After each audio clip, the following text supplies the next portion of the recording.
When Tharisdun, the mad god, marched against the coalition, monsters and the forces of darkness rallied behind his banner. And it was beside this Lord of Glass that the Drow stood, who would thereafter forever be known as the Dark Elves.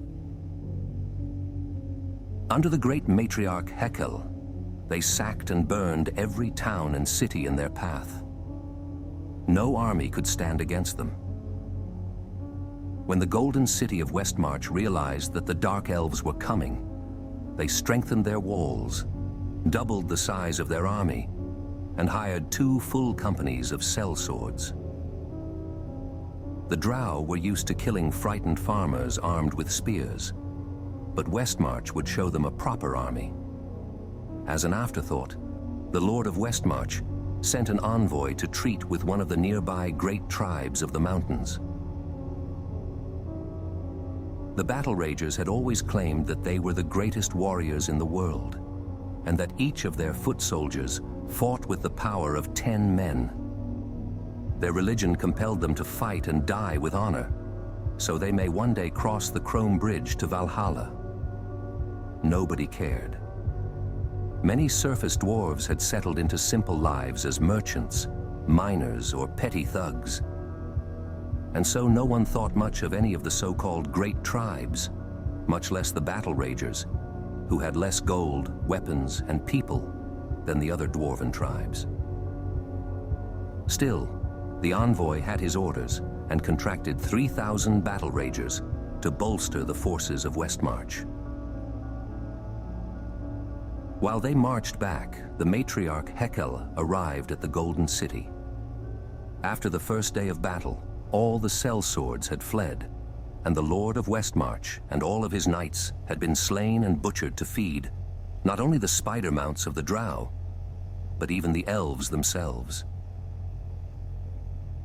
Westmarch knew that the Dark Elves would very soon break through the city gates to rape, slave, and burn at their pleasure.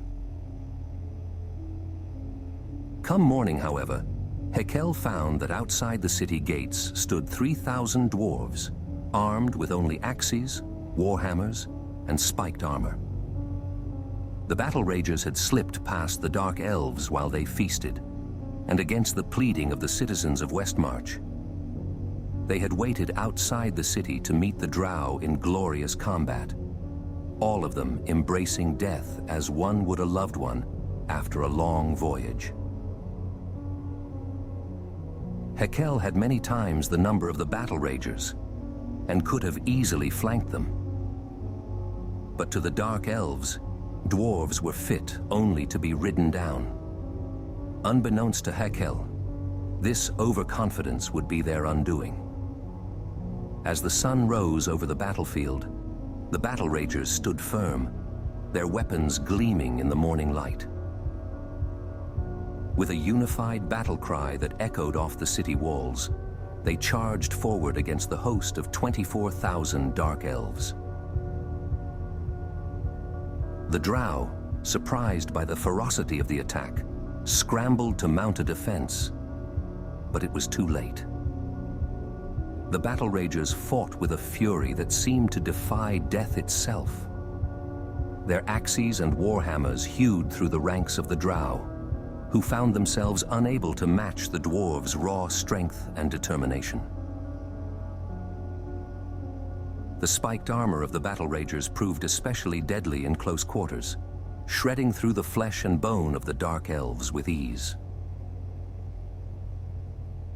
In the end, only 300 Battleragers remained, but more than 20,000 Dark Elves lay dead, including the matriarch Hekel and all her daughters. The new matriarch led the survivors past the city gates, where one by one, each Dark Elf removed their weapons and threw them down before the feet of the Battleragers, defeated and shamed forever.